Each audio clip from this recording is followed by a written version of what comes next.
말씀은 역대하 19장입니다. 역대하 19장. 여호사밧에 대한 선지자의 책망과 또 여호사밧에 대한 선지자의 하나님의 책망과 사법 조직을 정비한 사법체계 정비, 이렇게 제목을 정할 수 있을 것 같습니다.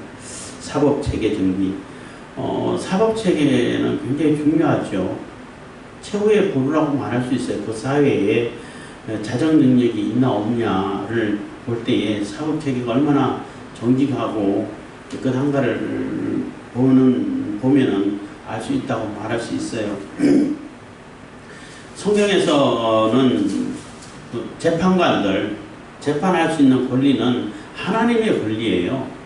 하나님의 권리를, 하나님께서 하시는 권리를 인간들에게 위임을 해줘서 하나님의 뜻을, 하나님의 공의를 실천할 수 있도록 재판하고, 하나님의 뜻을 실천하고 하나님의 의를 따라서 재판하라고 이렇게 위임을 해준 거예요. 그래서 너희는 하나님의 아들들이다, 너희는 신들이다, 이렇게까지 신분을 높여주고 고귀함을 얘기를 해주고 있는 거예요. 그 얘기는 너희들은 하나님의 권리를 하나님의 권세를 가진 거야.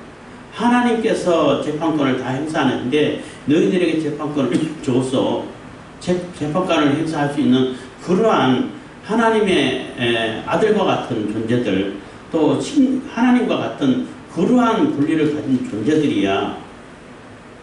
시편에서 얘기합니다마는 그만큼 고귀한 존재고 그만큼 굉장한 권리를 위임해 줬다는 거예요. 그러면은 그 재판권을 가지고 어떻게 행사해야 되냐는 겁니다. 당연히 공의를 따라서, 그게 저 사람이 그 가난한 사람이냐 아니면 부한 사람이냐, 권세가 있냐 없냐, 그걸 따져서는 안 돼요. 하나님의 공의를 따라서 하나님 법대로, 법에 맞다 안 맞다, 심지어는 가난한 자라 할지라도 법을 어겼으면 이거는 법을 어긴 거라고 판결하라는 거예요. 가난하고 불쌍하니까 너는 뭐 해도 괜찮아, 무슨 일을 해도 괜찮아, 이러면 안 된다는 겁니다. 돈 많고 권력이 있으니까 권력에 눈치 봐가지고 또 사법의 그 체계에서 분명히 그 유죄 판결이 나오는데 대법원 가가지고 미리 나중에 돈 받을 걸 암묵적으로 약속해놓고 없는 걸로 막 뒤집어주고 이러면 안 된다는 거예요. 재판권은 하나님의 권리이기 때문에 하나님의 의에 합당하게, 하나님의 영광에, 하나님의 뜻을 받들 수 있는 그러한 입장에서 그것이 합당하게끔 재판을 하라는 거예요. 양심을 따라서. 근데 그것을 벗어나게 되면은 아주 더 큰 책임을 묻겠죠. 오늘 19장은 이제 1절부터 3절까지는 그 여호사밧이 아합하고 너무나 친하게 지내가지고 어느 정도 한계를 그어놓고 그러고 지내야 되는데 너무나 그냥 한계도 없이 지내다 보니까 뭐 결혼 동맹까지 맺고, 결혼 동맹이 맺어가지고 굉장히 나중에 큰 피해를 입죠. 그거 함부로 생각을 잘 해야 되고, 또 이렇게 뭐 사후 조치도 좀 했었으면 좋은데 그런 거 안 해가지고, 어쨌든 같이 가가지고 전쟁도 하고 하나님께서 이렇게 기뻐하지 않는 그러한 전쟁을 하게 되고, 아합을 죽이려고 하나님께서 작정하셨는데 그게 따라가지고 같이 입설려가지고 전쟁하고, 이게 뭐냐는 거예요. 그래서 결국은 아합은 하나님 징계로, 하나님 심판을 죽고, 여호사밧은 하나님 도움으로 무사히 살아서 예루살렘까지 돌아왔어요. 돌아오니까 여호사밧 1절, 유다왕 여호사밧이 평안히 예루살렘에 들어와서 그 궁으로 들어가니라. 하나니의 아들 선지자 예후가 나가서, 여기 하나니의 아들이라는 것은 그 여호사밧의 왕, 여호사밧의 아버지와 국왕이죠. 아사가 말년에 끝에 그 하나님 말씀 안 듣고 교만해가지고 이렇게 좀 벗어난 그러한 행동을 할 때, 그러한 정책을 할 때 이 선지자가 가가지고 이렇게 하면 안 됩니다. 왕이 벗어났습니다. 이렇게 지적을 하고 책망할 때에 그 선지자 말을 안 듣고 선지자를 오기 가둬버렸어요. 그 가둔 그 선지자가 하나님의 선지자예요. 그 그 선지자의 아들이 그 하나님의 선지자는 성전자라고 말할 수 있어요. 그 아들 예후가 나가서 여호사밧 왕을 맞아 가로되 왕이 악한 자를 돕고 여호와를 미워하는 자를 사랑하는 것이 가하니까 그러므로 여호와께서 진노하심이 왕에게 임하리이다. 그래서 하나님의 진노가 임할 거다. 그게 무슨 짓입니까? 한계를 그어놓고 해야죠.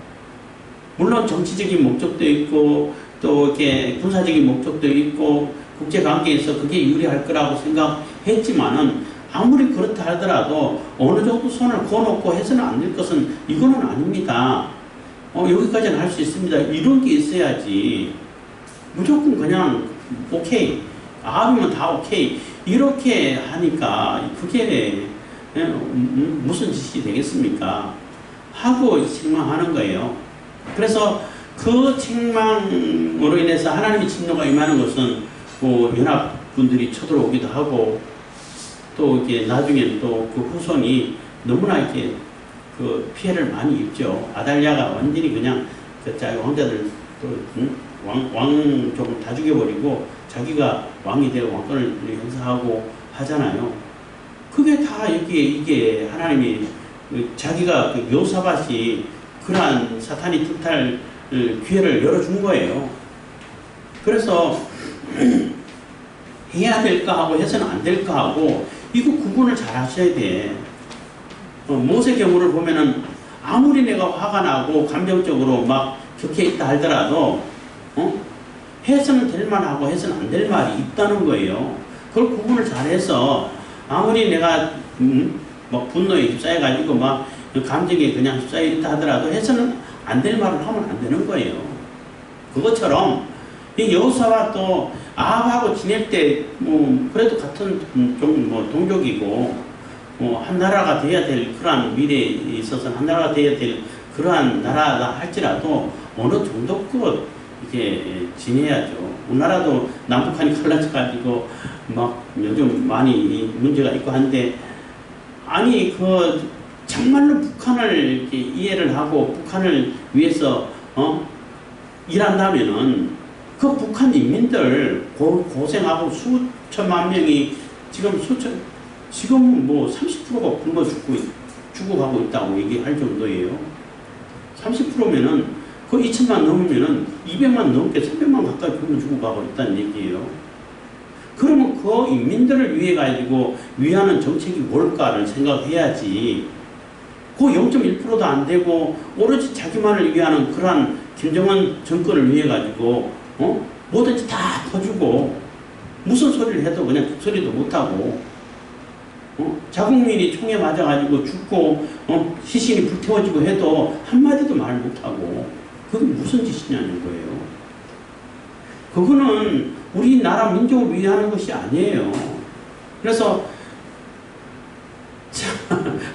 아니 그리고 백두의 혈통 환영회 해가지고 뭐 그렇게 써붙이고 그냥 막 그런 사람도 있잖아요. 프로카드 해가지고 데모하고 하는 사람도 있어요.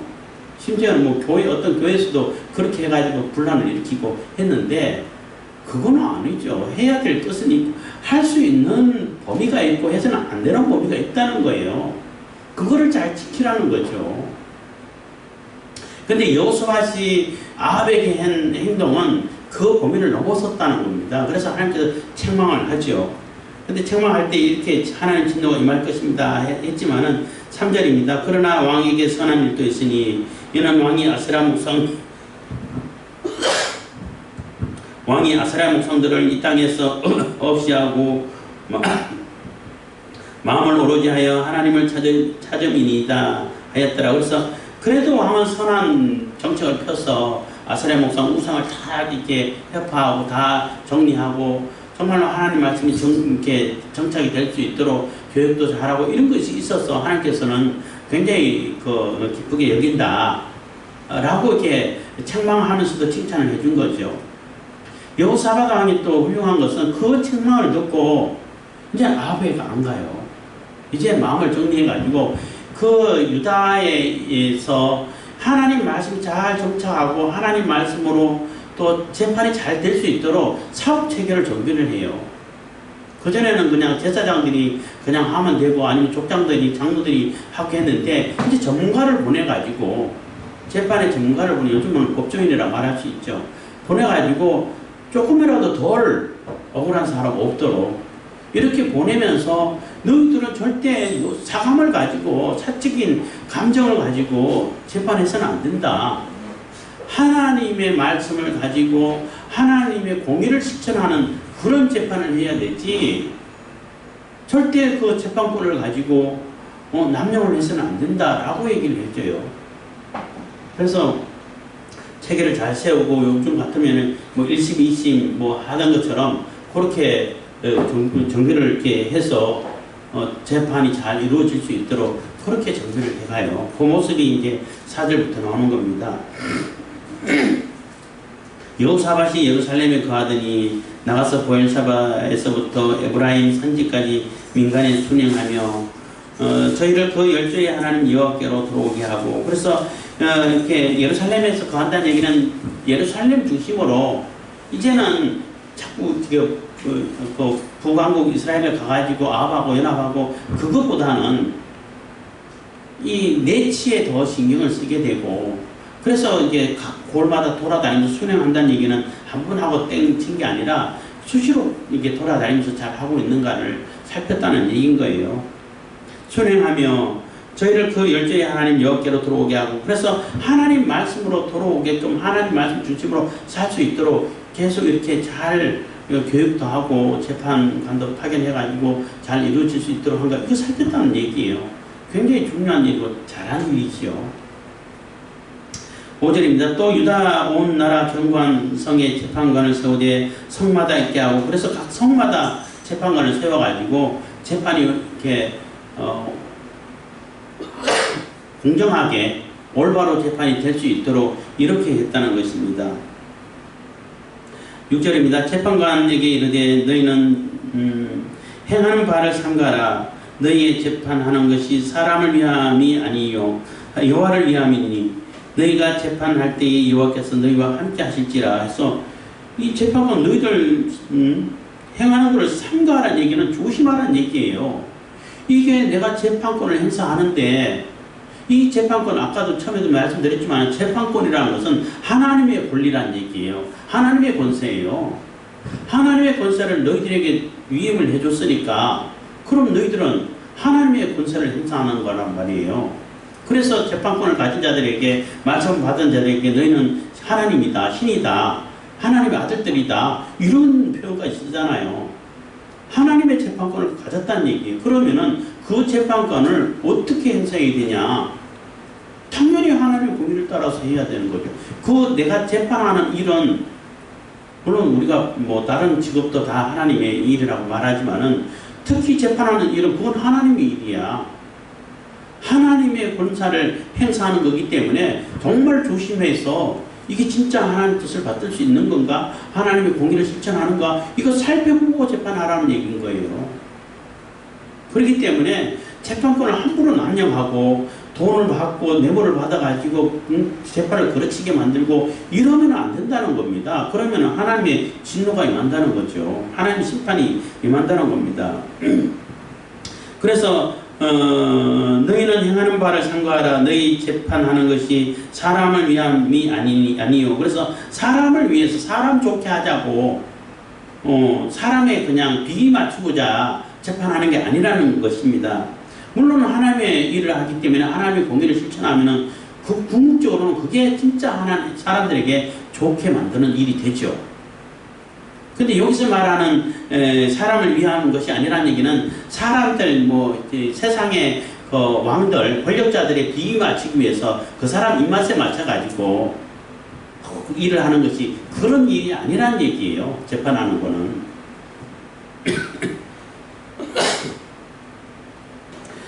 너희 재판하는 것이 사람을 위함이 아니요 여호와를 위함이니 너희가 재판할 때에 여호와께서 너희와 함께 하실지라. 그래서 하나님이 함께하는 일이 되는 거란 얘기예요. 재판하는 일은.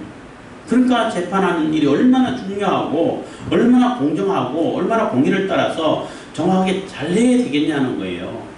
그렇기 때문에 아무나 세울 수 없는 것이고 전문가 재판관, 여기서 말하는 재판관은 하나님 율법을 잘 아는 자들이겠죠. 하나님 율법에 정통하고 잘 알고 하나님 법이 어떤 것인지, 하나님 율법이 어떤 것인지, 그 율법을 어떻게 실행해야 할 것인지 이거 잘 아는 사람들을 파견해서 재판할 수 있도록 했다는 겁니다. 그리고 그것뿐만 아니라 이제 레위인들, 제사장들 보내갖고 재판만 하는 게 아니라 그 일이 있을 때는 뭐 분쟁이 있을 때는 재판하는 것이고 나머지는 그 법을 가르치라는 거예요. 사람들에게, 백성들에게. 요즘은 뭐 성경책이 뭐 누구나 다 있고 한 집에 뭐 한 사람에게 뭐 성경책 몇 개나 가질 수 있는 이러하게 뭐 성경책 가지는 건 어렵지 않죠. 그럼에도 안 읽어서 문제지. 예? 근데 이 당시라든지 심지어는 뭐 종교개혁이 전 그때까지만 해도 성경책이 아무나 못 봐요. 볼 수가 없어요. 워낙 귀하고 이게 만들기 어렵기 때문에. 그래서 제사장이 아니면은 율법책을 이렇게 접할 수 있는 기회가 잘 없어요. 왕이나 뭐 왕족이나 귀족이나 이러면 어쩌다 한 번씩 보고. 그래서 이게 워낙 중요하기 때문에 유대인들은 또 제사장들, 서기관들 이런 사람들 해가지고 일일이 베끼면 힘들잖아요. 물론 그래도 이제 필사를 하죠. 다 손으로 베껴 쓰고 쓸 때 이제 뭐 붓도 여호와 하나님 그 네 글자 나올 때는 그 전용 붓이 따로 있어. 따로 있고 그 글자만 할 때만 쓰고는 물로 삭 씻어가지고 뒀다가 다시 이제 씻고 이렇게 거룩하게 여기는 것이고 한데 필사도 하는데 거의 대부분은 외우는 거예요. 성경책을 토시 하나도 안 틀리고 뭐 모세오경은 기본적으로 다 외우고 율법책 선지서까지 다 외워 절절절 엄청난 거죠. 그걸 다 외우는 거예요 그냥. 그래서 서기관들이 앉아서 하는 일이 고개를 끄덕끄덕 하면서 외우는 게 그게 일이에요. 어쨌든 율법을 접할 수 있는 자들은 제사장들이고 레위 사람들, 제사장들이기 때문에 그들을 파견해가지고 재판을 공정하게 하라는 얘기인 겁니다. 공정하게 하기 위해서 전문가를 파견했다는 거예요. 단지 그 장로들에게 재판권을 다 맡겨놓고 맞다 안 맞다 이게 하기는 이렇게 조금 부족할 수 있잖아요. 그래서 파견했다는 것입니다. 7절 그런즉 너희는 여호와를 두려워하는 마음으로 삼가 행하라. 그래서 하나님을 두려워하는 마음으로 판결하라는 거예요. 재판을 하라는 거예요. 그래서 삼가 행하라. 아주 조심해서 잘 살펴보고 하라는 거죠. 하나님 두려워하는 마음으로 판결하라는 겁니다.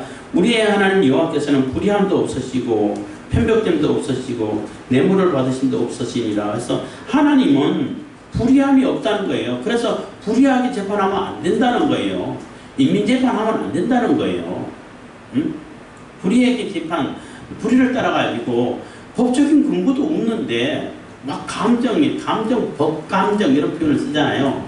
그게 이게 정확한 표현이 그러니까 합리적인 표현이 아니라는 거예요. 법철학을 공부하신 분 얘기 들어보면은 법에 감정이 있으면 안 된다는 겁니다.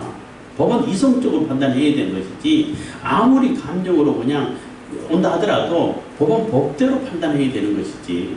그래서 뭐 민식이법 해가지고 우리나라에 그런 게 많잖아요. 뭐 법 감정이 안 맞게 판결했다고 반발하고 하잖아요. 말이 안 되는 거예요. 응? 아니 경제 공동체란 말이 어디 있어요 법에. 안 그래요? 부부 사이도 그 명의로 돼 있으면은 남편이 부도 나가지고 차 없다고 하면은 부인 재산 안 건드려요. 부부 사이도. 근데 뇌물 하나 한 푼도 받은 적이 없고 실질적으로 받은 적이 없는데 경제 공동체다. 이렇게 해가지고 그냥 인민재판하듯이 판결해버리고 주식 하나도 없어. 한 주식도 없어.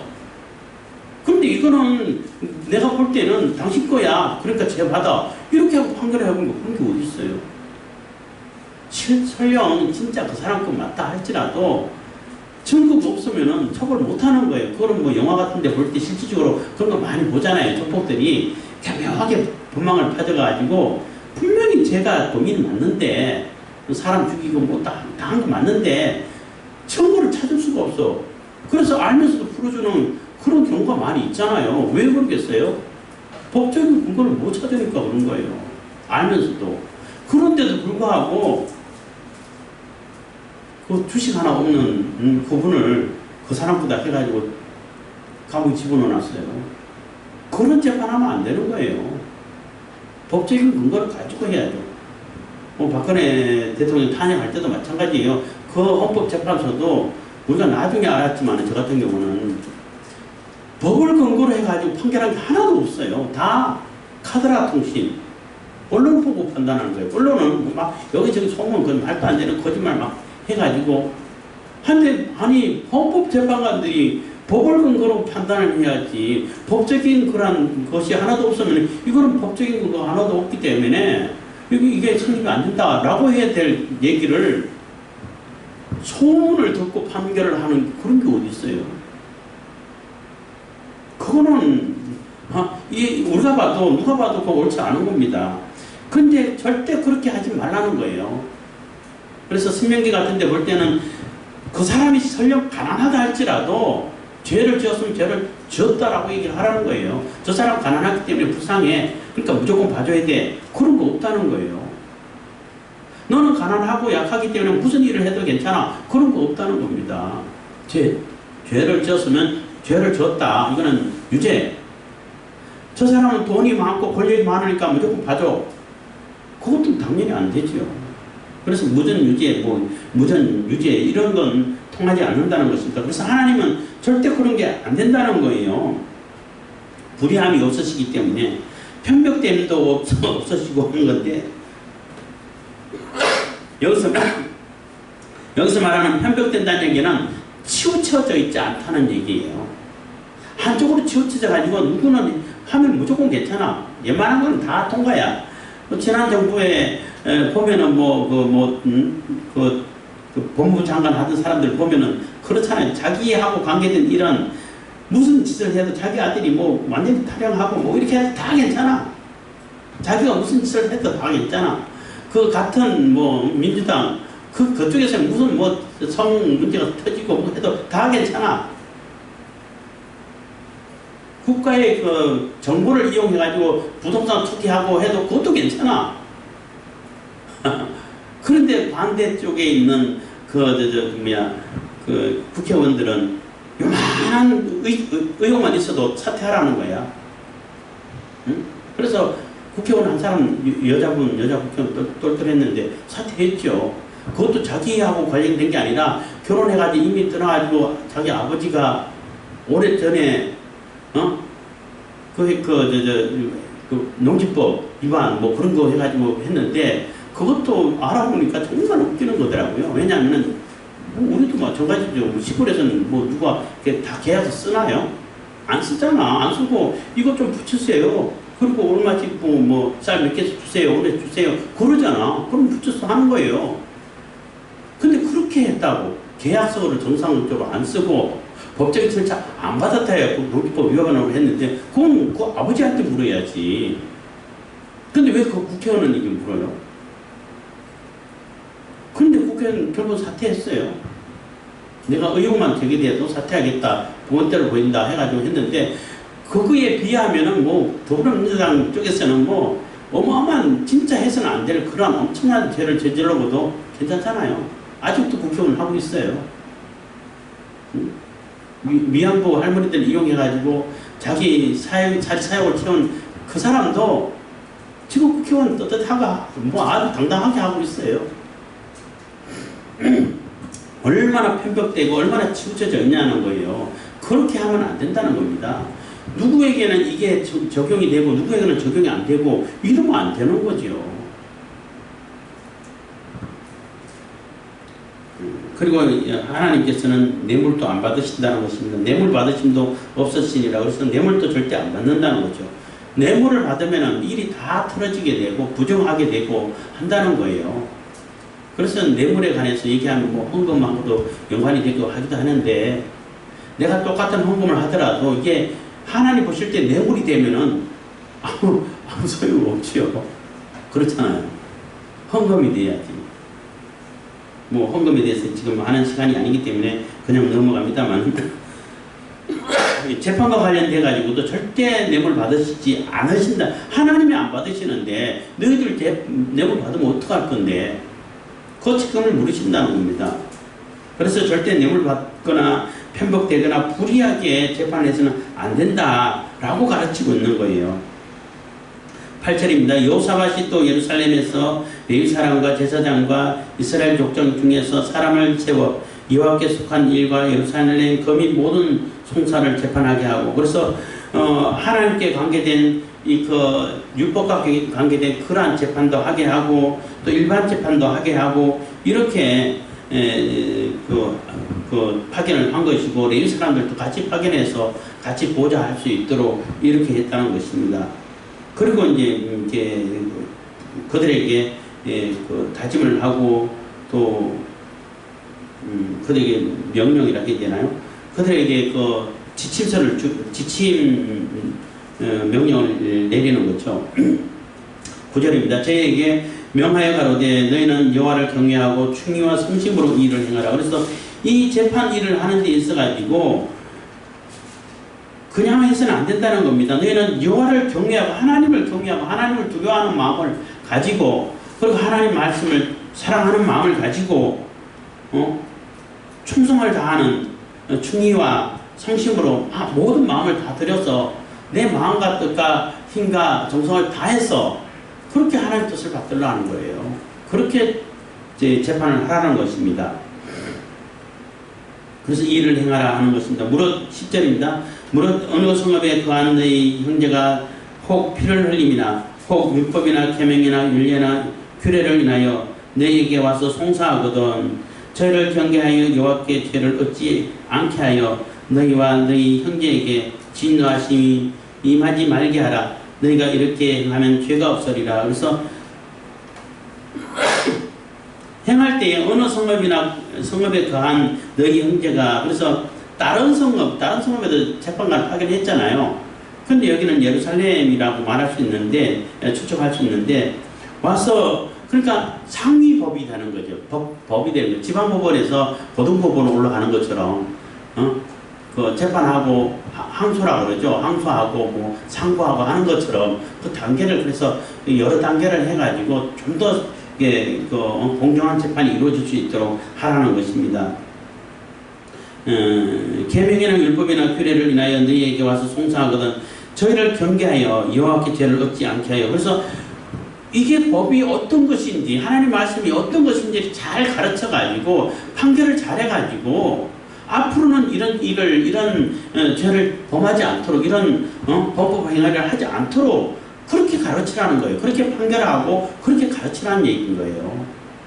그래야 백성들이 이거는 하나님 말씀에 위배되는 거구나, 하면 안 되는 거구나 알아가지고 하나님께 죄를 범하지 않게끔, 하나님의 진노를 사지 않게끔 그런 생활을 하지 않겠냐는 거예요. 그래서 저희를 경계하여, 그리고 경계하라는 얘기는 잘 가르치고 이렇게 조심하게 해서 이렇게 정신 차리게 해서 뭐 이렇게 말하기도 하고 교육을 해서라고 말할 수 있습니다. 그래서 조심하게 해가지고 여호와 하나님께 죄를 얻지 않게끔, 하나님의 진노를 사지 않게끔 이렇게 가르치라는 겁니다.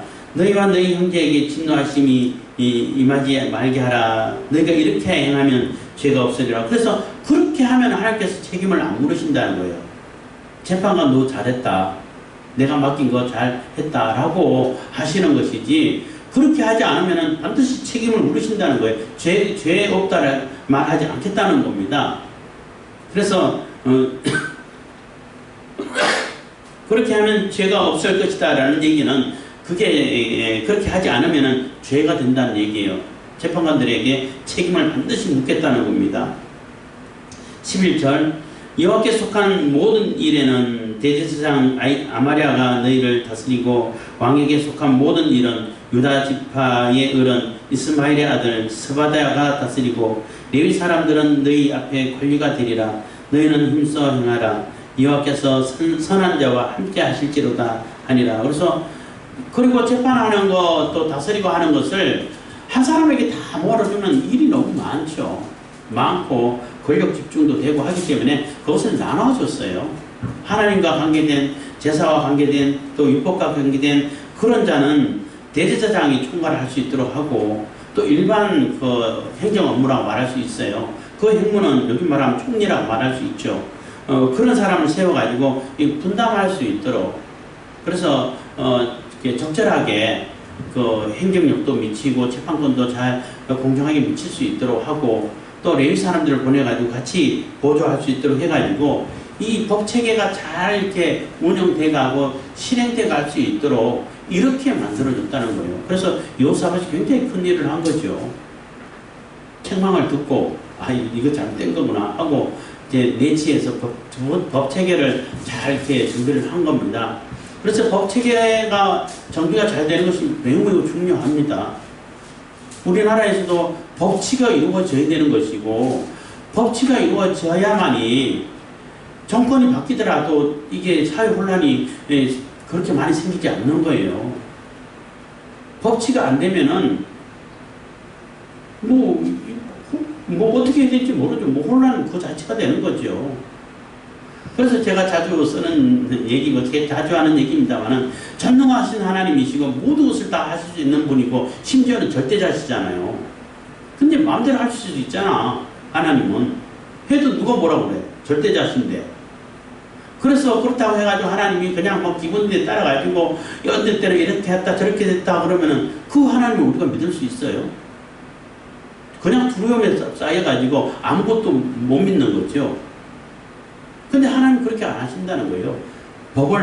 율법을 정해주시고 공의를 선포해 놓으시고 그 법을 따라서 공의를 따라서 이렇게 실행하신다는 거예요. 심지어는 이거 뭐 반드시 죽을 거야 라고 법을 내려놨는데 그 법에다가 그 법을 없앤 게 아니라 우리를 구원하시기 위해 가지고 자기 아들 보내갖고 아들을 처형시켜버리는 거예요. 그렇게 할지라도 법을 흐트리지 않아요. 어마어마한 거죠. 응? 그렇기 때문에 법이 매우 중요한 거예요. 특히 공의를 얘기하는데 여기서 말하는 우리 성경에서 많이 공의를 많이 얘기하죠. 공의하고 의롭게 해라. 의를 따라서 이런 얘기하는데 뭐 큰 차이는 없어요. 큰 차이는 없는데 굳이 구분을 하자 하면은 그렇게 구분할 수 있어요. 공의는 모든 사람들에게 다 의가 되는 걸 보고 공의라고 공적인 의라고 말하잖아요. 공의라고 말할 수 있는 것이고 의는 1대1 개개인적으로 적용되는 것을 보고 의라고 말할 수 있어요. 내 개인적으로도 의로가 되겠지만은 모든 사람들에게 다 의로 적용될 수 있는 그런 법이 하나님의 법이에요. 그래서 그 공의를 따라서 심판을 하고 재판을 하라는 겁니다. 그래서 재판관을 보내서 법 체계를 정비했는데 우리나라도 빨리 이제 법치가 잘 이루어져야겠죠. 어느 정도 아주는 아니라 할지라도 법치가 어느 정도 잘 이루어져 왔는데 문재인 정권에 와서 법치를 완전히 깨뜨려 버렸죠. 뭐 더불어민주당이 지금 뭐 180석에 가까운 의석수 가지고 있다 해가지고 완전히 다 무시를 해버리잖아. 자기 마음대로 해보려고 그러잖아요. 그것도 결국은 자기 발등 찍는 일밖에 안 되겠지만은 그래서 그렇게 해서는 안 돼요. 법을 따라야죠. 그래서 법치가 성경에서 나왔어요. 교회에서 실행되는 겁니다. 그래서 기독교가 아니면은 자유민주주의가 설 수가 없어요. 성경이 아니면은 민주주의도 성경에서 나온 거고 특히 법치는 그래서 뭐 법 공부하는 자들은 뭐 믿고 안 믿고를 떠나가지고 모세 오경은 필독서예요. 10번 이상은 읽어야 된다고 누가 얘기하는 걸 들었는데 법의 기초가 거기에 다 들어있다는 겁니다. 그래서 우리가 신앙생활하고 하나님 말씀 따라 살 때도 마찬가지로 그 하나님 말씀 법이잖아요. 그 하나님 말씀을 중심으로 해서 내가 이것을 해도 되는 것인지 하면 안 되는 것인지를 판단해야 된다는 거예요. 내 감정에 따라 가지고 내 욕심에 따라 가지고 내 기분에 따라 가지고 판단하는 것이 아니라 하나님 말씀을 기준으로 판단해야 된다는 겁니다. 그럴 때에 공정함이 나타나는 것이고 공평함이 나타나는 것이지 기회는 다 공정하고 공평하고 또 과정은 공정하며 결과는 정의롭다 이렇게 누가 얘기했는데 하나도 안 그렇잖아요. 그래서 인간 스스로는 뭘 할 수 있는 게 없어요. 하나님 말씀이 중심되지 않으면 아무것도 할 수 없는 것이 되는 것입니다. 그래서 이 여호사밧이 이렇게 잘 이렇게 그 법치까지 잘 이렇게 정비를 해놨기 때문에 20절 보면은 20장에 보면은 또 이렇게 연합군들이 쳐들어오죠. 그때 하나님이 구하고 하나님께 기도하니까 전쟁도 안 하고 다 이겨버려요.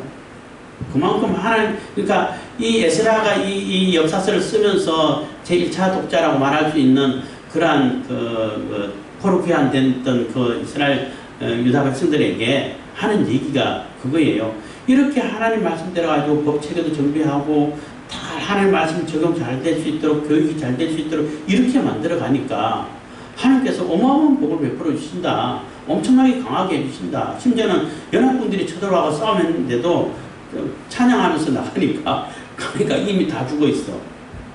자기들끼리 오판해가지고 서로 오인해가지고 오인사격이라고 요즘도 많이 일어나기도 하는데 그래서 자기들끼리 다 죽어서 그냥 전리품만 챙겨왔어요. 그렇게 해주신다. 하나님께서 지키시고 보호해 주신다라는 메시지를 주고 있는 거예요. 그래서 무슨 일을 하든지 간에 하나님 중심으로 하나님 말씀 중심으로 나가야 되는 것인 것이지 그게 자꾸 내가 뭐 정치적으로 군사적으로 이게 더 유리할 텐데 따지면은 결국 그게 내 올무가 되어버린다는 거예요. 그래서 요 사바도왕을 이렇게 보면서 우리가 어떤 교훈을 얻어가야 되는지를 늘 기억하시면서 늘 말씀 중심으로 하나님 말씀 따라서 하나님 공의를 따라서 실천해 갈 수 있는 그러한 저와 여러분들 다 되기를 바라겠습니다. 기도하겠습니다. 사랑해 주시는 감사합니다. 이 시간에도 은혜와 복 베푸시는 감사드립니다.